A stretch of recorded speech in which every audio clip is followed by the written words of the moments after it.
Guys, welcome to Luke and Lewis. Welcome to Luke and Lewis, a very special emergency episode of the show. This is an emergency episode. Now, this episode is only coming out because for whatever reason, we don't know why, as of recording this is coming out. We don't know when it's coming out. Yep. We don't know why it's coming out. But this episode is being released because for whatever reason, we were unable to release a regular episode. That's right. Hopefully, this will happen many months in the future. So we are recording this. We'll tell you guys the date. The 2nd of August, and probably the year as well, 2021. That's right, because this could be January 2022.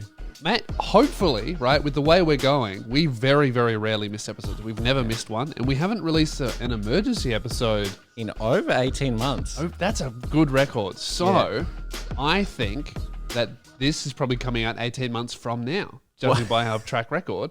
I think realistically, it's in between that weird 2 weeks, like Christmas, New Year's, and coming back to it. So it's probably Happy New Year's, guys. Yeah, or Merry Christmas. So hopefully, right, if this is coming out 18 months from the 2nd of August, 2021, at least 10% of the population has got to be vaccinated by now. and hopefully, you know, Melbourne's coming out of their 25th lockdown. Congratulations, guys. That was tough. Yeah, that was tough. I do remember that. The 24th one, easy. Yeah. The 25th one. Man. Oof, 200 days, bit rough.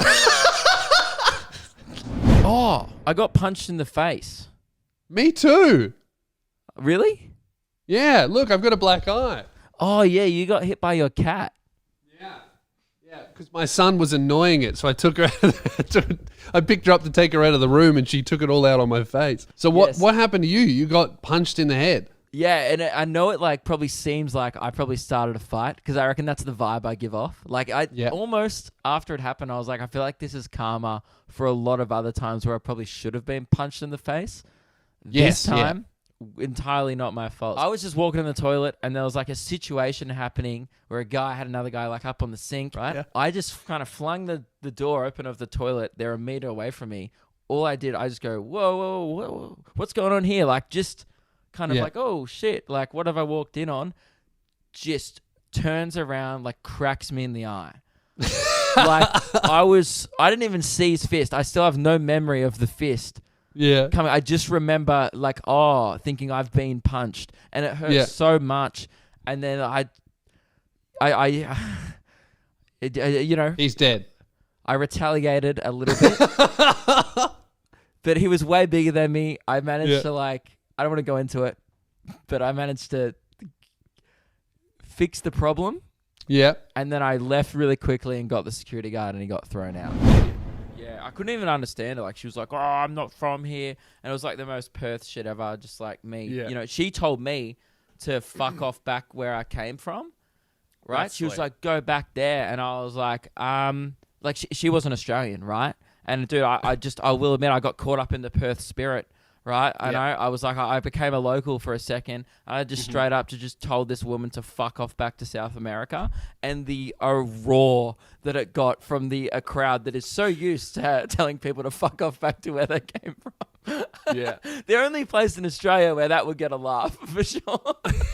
I think so. It was so good, dude. I was like, she'd already ruined the show for like 45 minutes, and I could tell people were getting really annoyed, right? And I was getting annoyed by it. And then I was talking to this one girl and I was like, what do you do? She's like, I'm a disability worker, like a support worker. And I was like, oh, cool. Can you fucking help her? And I'll be honest, I've never heard a louder thing in my life. People were just fucking yes. It was so good, dude. That's so cool. Hey, boys, you know professional porn star Lana Rhodes? Yes. Yeah. Who's that? Liar. Familiar with their work? If she was an obsessive collector of amphibians, would she garner toads? I'll play that. Yeah. I did not mind that one. I think she would. Yeah, right. Yeah. Hey, boys. Hang on, we've got a few listener ones before you go. Oh, shit, great. You play the listener ones. I just got to say, I went through a lot, and these aren't great, but these are the best of the submissions. Okay, well, guys, try harder and send your submissions to lukeandlewis5@gmail.com. By the way- Write them down and record By them. the way, we'd love to do this segment more, but we read our emails and we decide not to. Yeah, Can we I- get a lot of suggestions. And but again, we please know try it's harder. hard. I mean, I just tried to improv one then. Same snarls. Horrific. Can I mention one guy sends an email and says, "Hey, I know you go through a lot of shitty emails, but I've got a couple good ones for you," and just sent me 3 voice memos of him farting. And I've never laughed harder at an email submission. Play one, then. Oh, you want me to play one? Oh, that's I'll whip it up. Okay, all right. Well, here's the first one sent in. G'day, boys. Hey, Do mate. you know Barack Obama? Yeah, president. Yeah. Do you think if he was a light-hearted Australian ad campaign against domestic violence, he'd be no smack, no drama?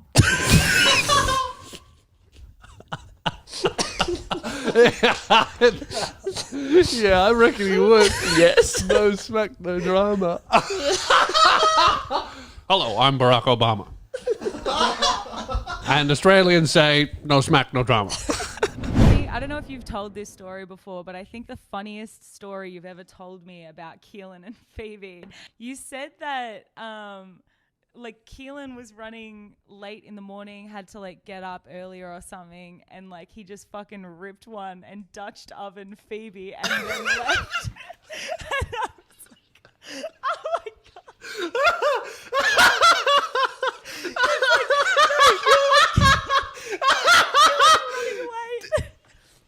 Keelan was running late because he had to Dutch oven Phoebe. And I was like, what? Oh, yeah, that's right. One time you came into work and I was like, why are you late? And you were like, oh, I had to Dutch oven Phoebe. And then it kind of took a while. And then she got mad at me and then I had to leave. So it was just like the weirdest thing. It was so honest. Like he could have been like traffic. And instead he was like, nah, that's a fart. And then pull the covers so my girlfriend could eat it. Like before COVID started, I didn't even know we had premieres. Like I had no idea. I didn't think anyone did. I think that I talked about this the other day. You shouldn't know the name of your premier. If you know their name, something's gone wrong. Right. Yeah, exactly. Like I didn't even know that was a job. Like we had premieres. Okay, that's now you're reaching dumb. I had no not fucking- knowing their name, but not knowing that there's someone in charge of your state. You're I just entering thought- dumb cunt territory. No, straight up dumb cunt territory. For sure. Like, I thought Scott Morrison, I thought our Prime Minister, I just thought he just ran the whole lot. I didn't know there was little versions of him around Australia. Don't you know, How the like, fuck would he have the time? Mike, I don't know. Mike. There's not many of us here. Like you vote in the state and federal elections. I've only voted once. But you've done it. That's what I mean. I know I you've didn't done read it. it. Okay, and that there, you're not allowed to complain about anything. That's so concerning. My dad doesn't vote, and whenever he complains about anything, the whole house goes, well, register to vote then, or you don't get an opinion. Oh my God, that's so funny. No, I put a little eggplant sticker on my ballot and put it in. Yeah, okay, and that's great, but no complaints. Thank you. No, I'm leaving the country. So Yeah, exactly. Yeah, I'm great. I'm complaining have- because I have a way out. Yeah. That must make so many people so fucking angry. Imagine living in like a communist run country, right? And we have the right to vote. And then someone probably listening to that has just heard you go, yeah, I put a little dick emoji on it and then just slotted it in and went, fuck you, I'm out of here anyway. See you later, Well, dogs. fuck. How very Australian of me. Dude, you know what's my favorite part about the Olympics is Australia's presence this year. I forget maybe what it's usually like, but I feel like we have come in and made the most Australian impression on the rest of the world, and I'm fucking living for it, dude. The swim It's team, great. the guy celebrating like way over the top, that was awesome. And then one of the girls, I forget what her name is, she's being interviewed by Channel 7. Kaylee McEwen. And so who was it? I think it was Kaylee McEwen. Yeah, okay. And then the interviewer goes, so is there anything you'd like to say to your family and friends back at home in Australia? And she just goes, oh, fuck yeah. Oh, wait, no. That's And so then Australian. I think they just aired it. I think they're just live. So the guy was like, oh, we'll have to get the beep button ready. But it's like, that's not how it works, bro. That's so funny. Yeah, I'm loving it. Like, and also there's way too many of our athletes with mullets. Like, so many of them have mullets. It's very funny. Like that 100-meter sprinter guy. Yeah. First of all, mullet, awesome. Second of all, a white guy won the 100 meters. Did you see, like, the Jamaican guy was shocked? Like, he was like, oh, bummer, I didn't win. And then he looked at who won. And he was like, the white guy? What the also, fuck? Like, the white guy in lane 1. Like, usually it's like lane 4, 5, 6 are like your favorites. And then the outside lanes are like people who didn't qualify with as fast enough times. Oh, dude, the look and confusion of his face, I would have, mate, it would confuse me. I'm watching it and I was like, is he? Because, you know, when you see like green and gold and you're like, is this us or like South Africa? You know, like, I was confused at the time. You know, I think about that sometimes, what happens if I die? Yeah. Because I live by myself. Yeah. What happens if I just died? You would have no way of knowing. So if you died on a Friday, I just wouldn't find out till Tuesday. Probably not even. You know what? Potentially, if you died in your apartment alone, I wouldn't find out for 2 weeks because you wouldn't answer your phone, and I don't have the apartment keys. You'd be probably pretty angry if on Monday morning I hadn't picked you up. What I would have to do is when they find your body, I'd have to take your phone and delete all the angry text messages I've sent you going, where the fuck are you? Where's the video? Have you finished it? Come on, dude. Yeah. Well, and then I would re-text you, man, hope you're okay, thinking about you. I guess my mum would have to email you. Email? You reckon she would tell me via email? Surely she could call me. She doesn't have your number. She knows where I live. Surely, okay, you know what? Tell your mum if you die my mum's anytime listening. soon. Tell her. Keelan's mum. I know you listen to this. If Keelan dies, he's not planning on it. But also, this emergency episode has come out 18 months from now. He could be dead already, right? Maybe that's why this episode is coming out, right? If he dies, you know where I live. I want to knock at the door. Don't call me in advance and go, hey, I'm coming over to let you know Keelan's died. I want to knock at the door. All black attire, flowers. Flowers? Yeah. I want you? Yes. I see you more than she does. I want her. I want her to come to my house with a veil, black veil, flowers, and say, sorry for your loss. Do you need anything? That's what I expect. Do you need anything? Yep. My mother. Yeah? Okay, that's fine. Okay, so you guys know that you did the biggest show over the weekend that you've done in your career thus far. So it was a 1,000-seater at the Regal Theatre. Very full show, absolutely packed, right? It was awesome. You went out on stage, you did your thing. And then at the end of the show, when you were doing all the thanks and stuff, you bought, like, you got me and the photographer fee on stage to take a photo. I was like really nervous as well, and I didn't realize how nervous I was because it was so loud, like the cheer of people. So when you brought us, like, me out, everyone like cheered, and I got so nervous that my bowels decided now's the fucking time, boys. And it just, I like crop dusted.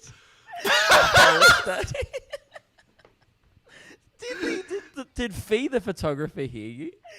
Or was it so loud that Oh my god. did it muffle the fart? I don't even know if it made a sound. I could not hear it over the audience, like, cheering. And I kept thinking, what if the stage was mic'd? And Oh my god. I get out on stage and you introduce me, you're like, it's Meg, and I'm like, Can I add something really disgusting? You've told this story, and to me it feels like I'm in a 4D room. I've got rotting chicken in my bin, and so all I can smell is that. And you've just told this story. It's like Shrek 4D at Movie World, but it's instead Meg's of getting fart sneezed on, it was 4D. the fucking stage. Oh. Did you? Hang on. I didn't smell it. Was it bad? No, No, I couldn't smell it either. So that's another thing that I was really worried about. You know what? You kind of gave me a weird look. But I thought you were just looking at me like, oh, like just go, like just do your show. I'll take a photo quick and then we'll get off. I not now looking back on it. That was oh my god! I just farted in front of all your fans from Perth. That was the face of a girl who crop dusted the biggest show of your career thus far. Yeah, dude, that whole tour. And also, I almost got us kicked us out because that was the same hotel that I filmed the You Don't Know Me in, where I poured the water all over me. Oh, and we had to film it 3 times, and there was 3 towers where it said the exact same sign. Yeah.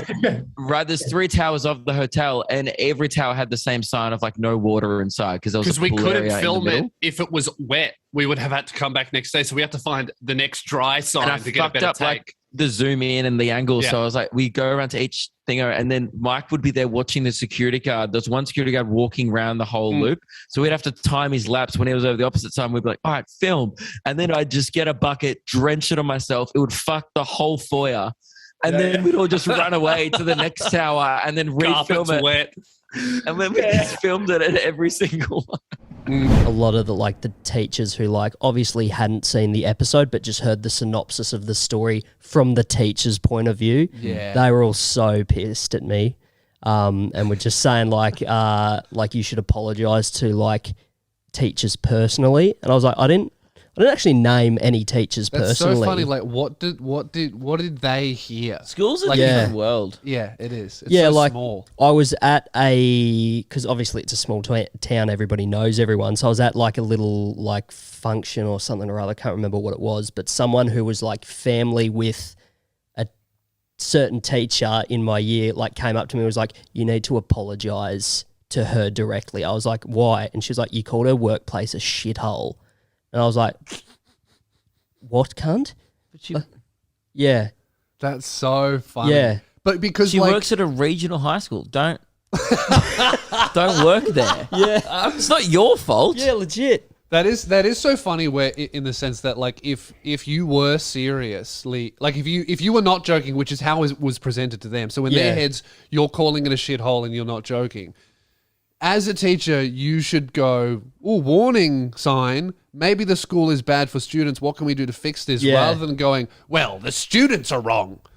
Couldn't be me. It's just so funny when you get to year 12. I remember that when you reach that point, and because before then, school rules were the law. When you're a kid, you're can't do that. That would be bad. And then you get to you become an adult and you see the teachers as oh, this is just your job. And you see it for what it is. And then you just I remember teachers I never really used to do it because I'm just not an asshole. But I remember teachers would tell kids you can't do that, and the kids would be like, "Oh, what?" Yeah, yeah. And then there'd just be this weird stalemate, and the teachers would be like, "Damn it, he knows." There was always one or two kids in every year level. Just figured it out. They just were like, "Hang on a second, these teachers can't hurt me." And I don't, and detention is imaginary. Yeah. I can just leave. What are you going to do? Sure, it might fuck me for life, but I'll figure that out later. Yeah. I'm out. I think what the main thing was that led the situation to escalate further was I was already not on good terms as a school captain. Yeah. My first week as school captain, we went on a trip to Wollongong Uni for a couple of day trip. And I just turned 18. So me and a mate, who is now actually my roommate, we just went out to... Let's go. We had 2 hours unsupervised time. We could roam Wollongong, do whatever we wanted. So we just went to a bar and had one drink and left. Yeah. And I put something on my Snapchat private story, and someone in my Snapchat private story snitched it to the school. Yuck. And then... You're 18. What's the problem? Yeah, exactly. Were you in uniform? Nah. No issue. Yeah. That's what I fucking said, guys. That's crazy. That's insane. Yeah. They called me in with my dad, and they went through the fact that you can't drink when you're on a school thing, and we basically argued like what we just said. We don't have a uniform, all that sort of stuff. And then the principal was like, it's actually written in and she gave us some document. Wasn't written in there, and Dad was like, "Where's this actually written?" So Dad's on your side. Oh yeah, Mum and Dad weren't completely on my side. So we were like, where's that actually written? Like, where's the rule in this thing? So she wrote a Post-it note and stuck it on the thing. That's so pretty. I love yeah. that. I like that Yeah. from her. That's good. It's written there now. And then you go, well, from now, I won't do it. Yeah, exactly. The most Darwin shit ever. Oh, and also like 4 people offered me ketamine and only 2 of them were fans. So the other 2 were just like... Just good blokes. Yeah, and it was so strange because it's just like, sure, like you get offered Coke a lot in Melbourne, you know, like, oh, do you want, that's, offer, look, I'm not, do what you want, whatever, but offer me Coke, great. That's just generous. All right? I'm not going to take it. I don't do drugs, but you know what? I think some people think that's a generous thing to do because it's quite expensive, right? But keep your horse tranquilizer to yourself. Like, don't bring other people in. Mate, it's the Darwin Cup. Get into the spirit. I know. I think they're all trying to get ready. It's just like the 3-day They probably broke into the stables. They have an abundance of it. I know. I guess the best things to do on the train, there is a stop, and this is, I guess, very Melbourne-based. People may know of this. On the Hurstbridge/South Morang line in Australia, Melbourne, there is a stop called Darabin, which if you say incorrectly, spells dare bin. And it became a thing where if you had any rubbish, right, and it was busy, like peak hour, people on the platform, you had to run out on the station like when the doors closed, and then quickly put your rubbish in the bin and run back through the crowd and try and make it back before the doors closed. And That's so every funny. day, at least 3 people would get stranded and have to wait for the next train. That's so funny. Yeah, one day my friend Jana, she got absolutely flag-staffed because we used to do this thing where you run, like from one end of the traffic. One end of the carriage in one door. Then you try and run to the other carriage and then make it through the next door. You switch carriages. And the doors closed and she got stranded there by herself, which is probably scary for like a year. For a younger person who doesn't. A know few of us public waited transport. around, felt bad. We got off at the next stop and went back. But then we lost her because she'd already gone. It was a whole thing. Oh no! Yeah. Oh dear. That's a bit of fun though. If you're on the Hurstbridge line, I know it's very niche, but Darebin is a good one. Lewis, I was in Perth last night, which for international listeners, if you're not familiar with Australia's geography, Perth is on the other side of the country. We're talking 4.5 hour flight away from Brisbane, the closest airport, airport to Gympie. Now, and right? when we say radius, we mean 4-hour drive, not 4-hour flight. We're talking driving or walking. If you can walk there in 4 hours, you got to attend. Yeah, no. I reckon driving hour of 4-hour driving radius is the mandatory. But these people they're not even within a 4-hour flying radius. I would say they're within a 2-day, 3-day driving radius. About as far away as you can get. I honestly wasn't expecting anyone after the show last night to RSVP in the line. It's been happening a lot of shows in the meet and greet. People are like, mate, see you in Gympie, can't wait. That's been happening on the East Coast. Yeah. Dude, I'm not exaggerating here. I reckon minimum 40 people RSVP'd. Like, so many. 40 out of so 1,000. That's like almost like 5%. Well, hang on. Out of the 1,000 people saw the show, but out of 500 people who stayed to meet you, almost so that 10%. 40 is probably more like 80. Yeah, because true. Some people would probably just left and like, oh, I'll see him in Gimfest, so I'm not going to bother to wait around. Yeah, dude, it blew my mind. And like they were just like, oh yeah, I'll be there, sure. No, and like all these people like, oh, I'll figure it out. I might quit my job. Don't worry about it. I'll see you there. And they were like, one guy said, I'll probably have to quit my job. It'll be worth it. And I was like, Jesus Christ. That is mental. 40 people from Perth are going to man. make the trip all the way down to Gympie to see our show. They need to work out which flight they're all going to catch together or something. And all someone's going to have to get their light rigid bus license and drive across the Nullarbor. We really are going to have to, closer to the event, have designated flights and we should have special, we need an indicator. Like if you're going to Gimpfest, you got to wear something.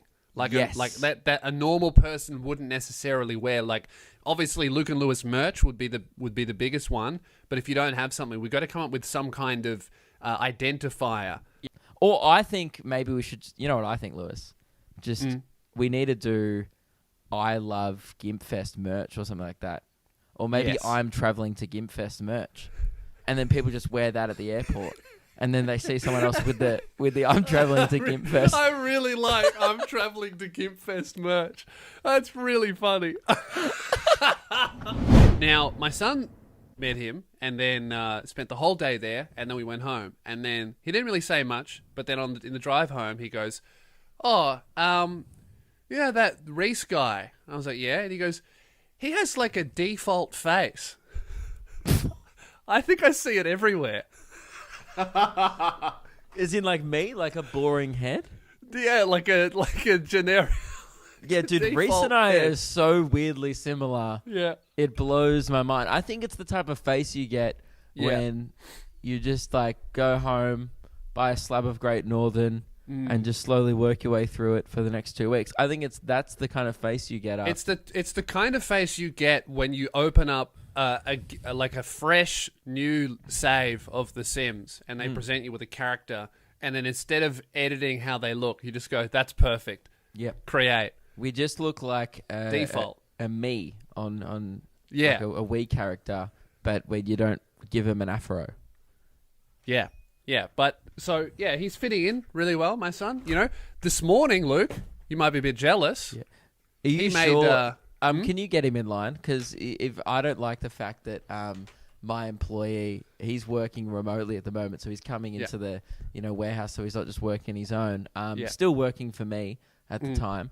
And can you just keep your son in line, just roasting my employee for his default face? Hey. I'm not. Hey. He did it behind his back.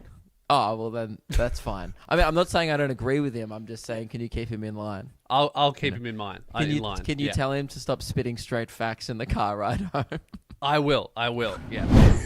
Did you see Gladys? I don't know if you saw this. Just straight up ignoring the reporters' questions on the press conference yesterday. She is so rude to them. It's so weird. It's incredible how one-sided. Like journalism is supposed to be like, oh, we ask a question, then you answer it, or you answer it in a roundabout way and half avoid the actual question. Yeah. She doesn't even do that.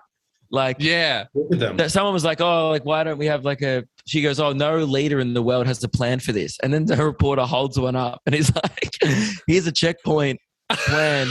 And then she goes, no one has one. He goes, no, it's right here. And then other reporters, you see in the background, start pointing to the same document. Like, I was there when they had like 3 or 4 cases a day. And I saw what happened in Melbourne. And I was like, I just left. I was like, fuck this. I was and there no as one well. there.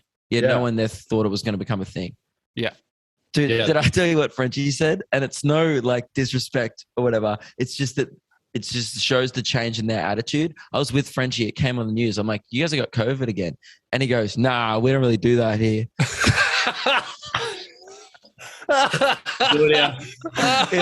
And it's like, you will. And I was like, and he goes, nah, like we pretty much shut it down. Like should be all G. And now Frenchie's on his Instagram story every day, like, welcome to the jungle. I saw his poll. I think he put up a poll like fucking like Gladys versus Dan polls or whatever. That was fun. I wish I had filmed him say it. Like that would have aged like fucking milk. That would have been incredible. You could like add in the music, and you could just slowly fade to him in his bedroom with a life-sized cutout of Gladys in his fucking house.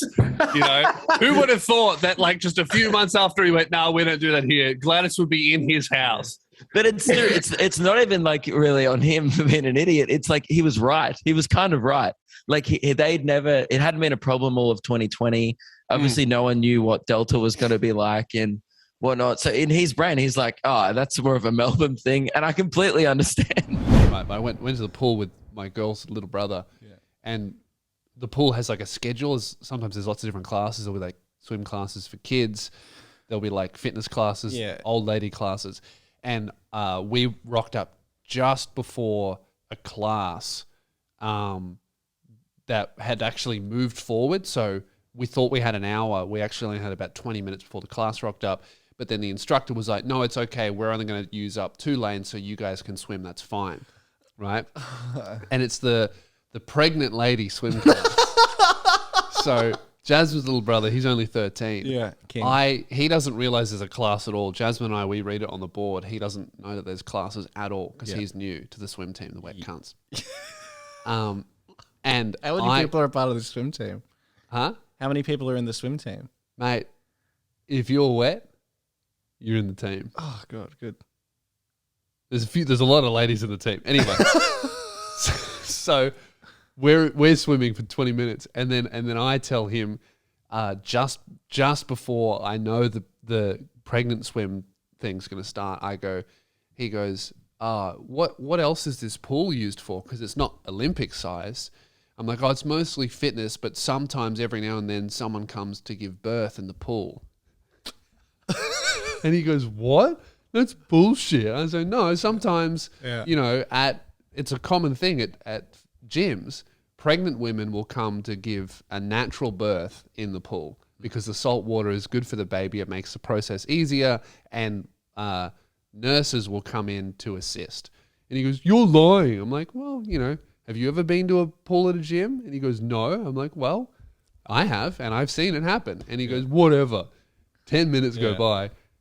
8 pregnant women all will rock up, and I say nothing. And he's like, what?